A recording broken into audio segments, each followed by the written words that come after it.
नमस्कार किसान एवं पशुपालक भाइयों, स्वागत है आपका हमारी खेती हमारे पशु यूट्यूब चैनल पर। किसान साथियों, आज हम आपसे बहुत ही ज़रूरी जानकारी साझा करना चाहते हैं और जानकारी है 1270 गेहूं के बारे में। जैसा कि मैंने पहले भी बताया है कि अब तक की सबसे अच्छी उपज देने वाली जो किस्म है वो 1270 है, लेकिन मेरे कुछ किसान भाइयों ने कहा कि 1270 गिर जाती है। बिल्कुल ठीक बात है किसान साथियों। अब इसको गिरने से कैसे रोकें, 1270 को गिरने से कैसे रोकें, इसके बारे में मैं आपको आज जानकारी देना चाहता हूं।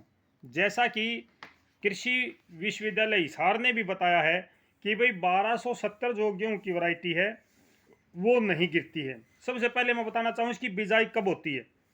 किसान साथियों, 1270 की बिजाई अक्टूबर के आखिरी सप्ताह से नवंबर के पहले सप्ताह में करें। वही किसान बिजाई करें जिसके पास अच्छे पानी के संसाधन है और बहुत अच्छी उपजाऊ जमीन है। ये बात मैं बार बार करता हूँ कि अपनी जमीन के अनुसार ही आप बीज का चुनाव करो। जिन किसान भाइयों की जमीन थोड़ी सी अड़की है, रेतली जमीन है, ऐसी जमीन में इसकी बिजाई ना करो, क्योंकि इसके अंदर जो अच्छी तगड़ी जमीन है, ज़्यादा उपजाऊ जमीन है, उसके अंदर भी बिजाई के बाद में 1.5 खाद पड़ता है। इसमें आमतौर पर किसान भाई क्या करता है, 1 कट्टा डीएपी का बिजाई के साथ बो देता है, 2 कट्टे यूरिया के डाल देता है, लेकिन इसमें अलग से आपने खुराक देनी पड़ेगी। 1270 की सच्चाई क्या है वो मैं बताना चाहता हूँ।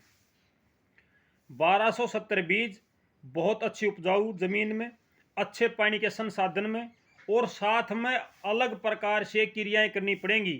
इसकी उपज 80 से 90 मन तक लेने के लिए किसान को एक्स्ट्रा मेहनत करनी पड़ेगी। आमतौर पर अगर आप सामान्य जमीन में इसका बोओगे इसको, तो आपको 65 से 70 मन की उपज देगी, इससे ज़्यादा उपज नहीं देगी। इतनी उपज देने वाली वैरायटियां और भी हैं, लेकिन इसमें ऐसी क्या खास बात है कि ये 80-90 मन दे देती है। 80-90 मन के लिए किसान को मेहनत करनी पड़ेगी। सबसे पहली बात, इसकी बिजाई समय पर करनी, यानी कि अक्टूबर का आखिरी सप्ताह, नवंबर का पहला सप्ताह। इसके अंदर 1.5 बैग डीएपी का डालना है, 1.5 बैग, 1 बैग बिजाई के दौरान डालना है, 3 कट्टे यूरिया के डालने इसके अंदर, और 4 से 5 डंपर गली सड़ी कंपोस्ट खाद, जो आपकी कुर्डी की खाद है, रूढ़ी की खाद जिसको बोलते हैं, वो है। इस खाद का प्रयोग आपने करना है। उसके बाद में इसके अंदर आपने 5-6 पानी की व्यवस्था भी करनी है। सबसे ज़रूरी बात इसमें क्या है कि ना गिरी, इसके अंदर आपने 50 से 60 दिन पर पहला स्प्रे करना है, जो इसकी ग्रोथ को रोकता है। ग्रोथ रोकने के लिए, इसकी जो हाइट है उसको रोकने के लिए दूसरा स्प्रे आपने 80 से 90 दिन पर करना है। कौन सी दवाई का स्प्रे करना है आपने, वो मैं आपको बता देता हूँ। कितनी दवाई का प्रयोग करना है वो भी आप एक बार सुन लो किसान साथियों, क्योंकि ये जानकारी बहुत ज़रूरी है। भाई, अच्छी उपज लेनी है तो मेहनत करनी पड़ेगी, अच्छी उपज के लिए मेहनत ज़रूरी है। इसके अंदर लिवोसिन, लेवोसिन दवाई है 0.2%, इसको 300 से 400 ml दवाई, और इसके साथ में फोलिक ट्रुबुकोनाजोल, फोलिक ट्रुबुकोनाजोल ये 1% दवाई है, 0.1%, ये 150 से 200 ml।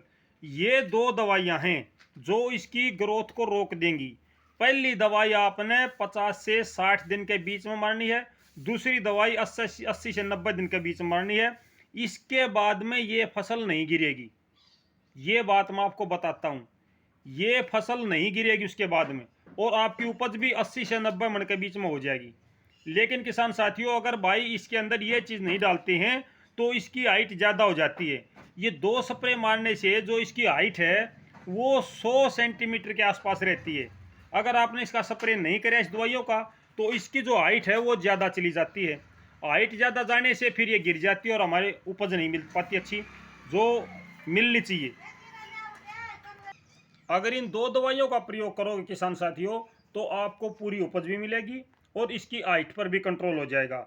ज़्यादातर यूट्यूबर भाई ये बात नहीं बताते कि भाई इसकी हाइट को कैसे कंट्रोल करें।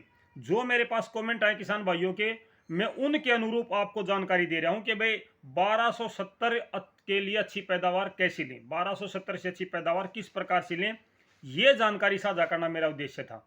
और अगली जानकारी, इस समय यानी कि 25 अक्टूबर के बाद में कौन सी गेहूं की किस्म हम बो सकते हैं, आगे चल के कौन सी गेहूं की किस्म हम बो सकते हैं, अभी जो अर्ली वैरायटी है उसके बारे में अगली वीडियो डालूंगा मैं। और दोपहर को आपसे मौसम की जानकारी साझा करूंगा। तब तक नमस्कार, जय हिंद किसान साथियों।